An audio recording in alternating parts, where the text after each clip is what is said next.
दोस्तों नमस्कार, मैं हूं सोनू मिश्रा और आप हैं मेरे साथ मेरे चैनल सोनू मिश्रा मैथमेटिक्स में। तो चलिए आज लगाते हैं डिविजिबिलिटी रूल पे आधारित कुछ बेहतरीन सवाल।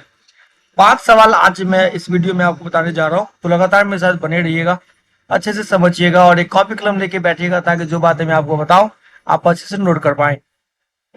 तो दोस्तों आज का पहला सवाल है, कहता है 550 और 700 के बीच की उन संख्याओं का योग ज्ञात करें जिन्हें 12, 16, 24 से विभाजित करने पर प्रत्येक स्थिति में शेषफल 5 प्राप्त होगा। क्वेश्चन कहता है कि 550 से लेके 700 के अंदर, ठीक है, आपको वो सारे नंबर्स का सम निकालना है, योग निकालना है, जिसमें आप 12, 16, 24 से भाग करेंगे तो प्रत्येक स्थिति में 5 शेष प्राप्त हो। तो देखो, सबसे पहले सबसे छोटी संख्या पता करते हैं जिसमें 12, 16 और 24 से भाग करने पे 5 शेष प्राप्त होता है।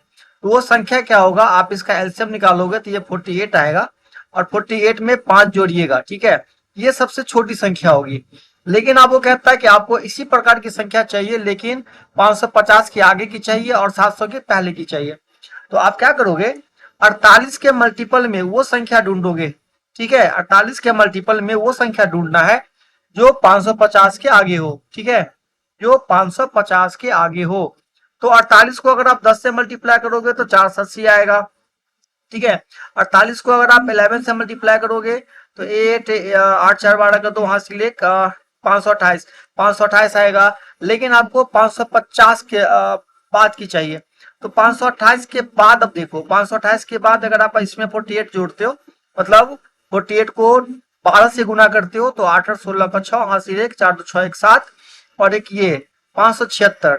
तो पहली संख्या मिल गई 576 प्लस 5, तो पहली संख्या ये मिल गई आपको।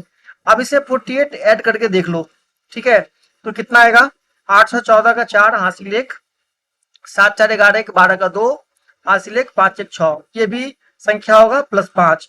फिर एक बार 48 और जोड़ के देखिए, आपको कहां तक जाना है, 700 तक। तो 8 4 12 का 2, हासिल एक 4 2 6 1 7, ठीक है, और 6 और प्लस 5, ये 3 नंबर। अब इसके आगे आप भागोगे ना तो 700 क्रॉस कर जाओगे। इस 3 नंबर का सम आपको बताना है।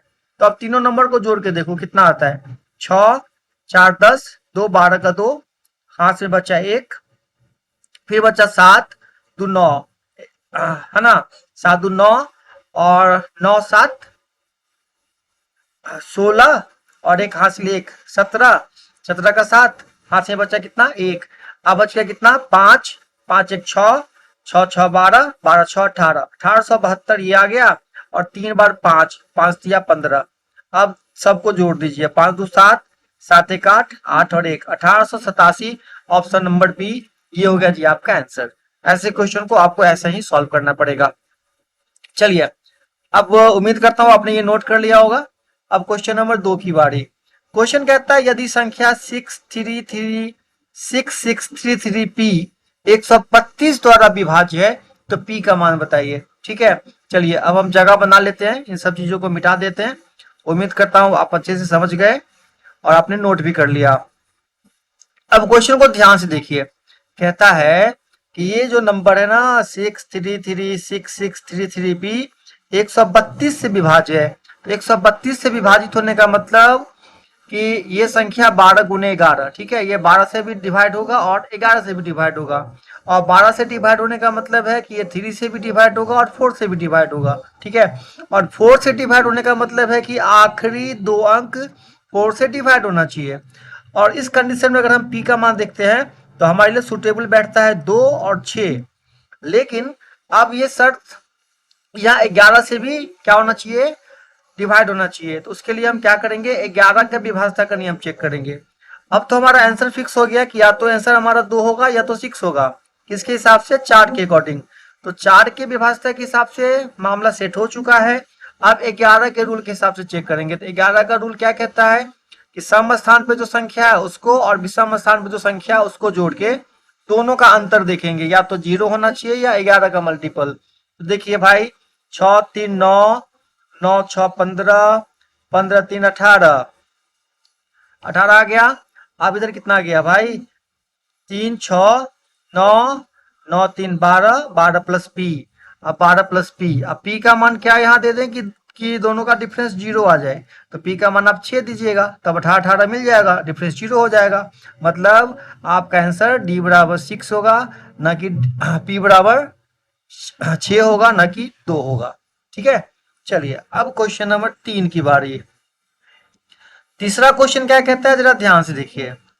कहता है यदि एक संख्या 9 अंकों की संख्या 9 7, ये x है, ध्यान से देखिएगा, 9 7 x 4 5 6 2 y 8 88 से विभाज्य है, और x और y जो है प्राकृत संख्या है। ये बहुत इंपॉर्टेंट बात लिखा हुआ है यहाँ पे, ये प्राकृत संख्या है। प्राकृत संख्या शुरू होती है 1 से, 1 2 3 4 से, ठीक है। और यहीं पे कहता है कि कोई भी संख्या हो सकती है, तो पूर्ण संख्या भी होगी, तो यहाँ पे 0 भी हो सकता था, लेकिन यहाँ पे क्लियर है कि प्राकृत संख्या है, मतलब y 0 नहीं हो सकता है। ठीक है, ये 1 से शुरू होगा।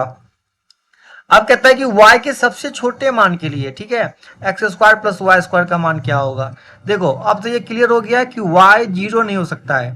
ठीक है, तो y अब क्या हो सकता है भाई, y का मान निकालना है, x का मान निकालना है, और दोनों को स्क्वायर करके जोड़ देना है।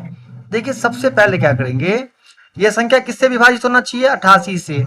तो 88 का मतलब ये हो गया कि ये संख्या 8 इंटू 11, 8 से भी डिवाइड होना चाहिए और 11 से भी डिवाइड होना चाहिए।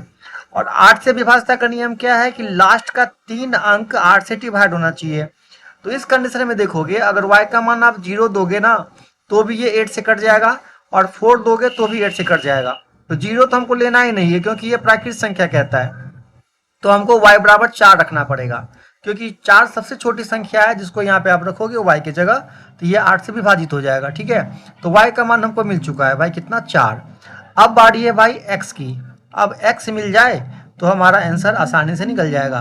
अब x निकालने के लिए क्या, किस रूल का सहारा लेना पड़ेगा, 11 के रूल का। तो 11 का रूल क्या है भाई, जो विषम स्थान पे उसको जोड़ लीजिए, जो सम स्थान पे उसको जोड़ लीजिए। तो 9 प्लस x प्लस 5, 9 5 14, 14 2 16, और 16 और 8 24, 24 प्लस x। ठीक है, बहुत सुंदर। अब चलिए इसकी बारी, 7 4 11, 11 6 17, और 17 प्लस y। तो y तो भाई कितना है, 4 है, तो 17 4 21। अब 24 प्लस x और 17 4 21, 24 प्लस x और 17 4 21। अब क्या करना है, आपको डिफरेंस या तो 0 लाना है या 11 लाना है। तो 11 अगर नीचे में आएगा, इसका मतलब है कि 21 और 11 32, ऊपर का आइटम 32 होना चाहिए। 32 आने के लिए आपको x के जगह 8 देना पड़ेगा। अब x square plus y square निकाल लीजिए, तो 8 का स्क्वायर हो गया 64, और y का स्क्वायर हो गया 4 चौक 16, और 64 16 कितना होता है भाई, 80 होता है। ये हो गया जी आपका आंसर। ठीक है, चलिए क्वेश्चन नंबर अब 4 की बारी। बहुत आराम आराम से हम आपको बता रहे हैं, जहां भी आपको थोड़ा सा भी दिक्कत हो, वीडियो को दोबारा देखिएगा। ठीक है, सारी बातें आपके समझ में आ जाएगी। और एक बात, अगर आपने डिविजिबिलिटी रूल का कॉन्सेप्ट नहीं पढ़ा है, तो मैं इस वीडियो के डिस्क्रिप्शन में एक लिंक दे दूंगा, आप उसको देख लीजिएगा, है ना। चलिए अब कहता है क्वेश्चन नंबर 4 कि रामू 1 और 1000 दोनों सहित के बीच की संख्याओं की एक सूची का चयन करना था, है ना, रामू को, जो 2 और 7 दोनों से विभाज्य है। मतलब 1 से लेके 1000 तक कितने नंबर हैं जो 2 और 7 दोनों से विभाजित होगा। तो 2 और 7 दोनों से विभाजित होगा, मतलब 14 से विभाजित होना चाहिए। ठीक है, तो देखो ना, 1 14 से कटेगा, ना 1000 कटेगा, तो दोनों में क्या करना है, 14 से भाग कर देना, दोनों के भागफल को माइनस कर देना है। तो यहाँ तो डिवाइड होगा ही नहीं, मतलब कोई भागफल नहीं होगा। अब 1000 में 14 से भाग कर दीजिए, तो 14 से 98, बच गया कितना भाई, 2, और 2 के बाद 0 20 आया, 14 एकान 14, अब नहीं लगेगा। तो यहाँ भागफल आया 71, यहाँ भागफल कुछ नहीं है, मतलब 0 है। 71 में से 0 घटा दो, बचेगा 71, और 71 यहाँ पे ऑप्शन नंबर बी। ठीक है, यही हो गया जी आपका जीता जागता आंसर। अब क्वेश्चन नंबर 5, आज की वीडियो का आखिरी क्वेश्चन। ठीक है, और कल एक और वीडियो 5 क्वेश्चन का अपलोड होगा चैनल पे, आप उसको भी निश्चित रूप से देखिएगा। कहता है 216 के विषम भाजकों का योग कितना होगा। देखो विषम भाजक का योग निकालने के लिए आपको क्या करना होता है, 216 का फैक्टर करिए। 216 का फैक्टर 6 गुने 6 गुने 6 होता है। उसके बाद फिर इसको फैक्टर करिएगा, तो 2 गुने 3, फिर से 2 गुने 3, और फिर से 2 गुने 3। मतलब 2 हो गया कितनी बार भाई, 2 हो गया 3 बार, 2 का पावर 3 और 3 का पावर 3। तो आपको क्या करना है, विषम संख्या को केवल देखना है। 3 का पावर 3 है ना, तो यहां से क्या करिए, 3 का पावर 0, 3 का पावर 1, 3 का पावर 2 और 3 का पावर 3, सब का वैल्यू निकाल के आप सबको जोड़ दीजिए। तो 3 का पावर 0 होता है 1, 3 का पावर 1 होता है 3, 3 का पावर 2 होता है 9 और 3 का पावर 3 होता है 27। अब सबको जोड़ के कितना आंसर होता है आप कमेंट बॉक्स में हमको कमेंट करके बताइए। अगर आप कमेंट करके बताएंगे तो हम समझ जाएंगे कि आपने पांचों क्वेश्चन अच्छे से समझा, सीखा। ठीक है, फिर मिलते हैं अगले वीडियो में, तब तक के लिए tata bye bye, see you.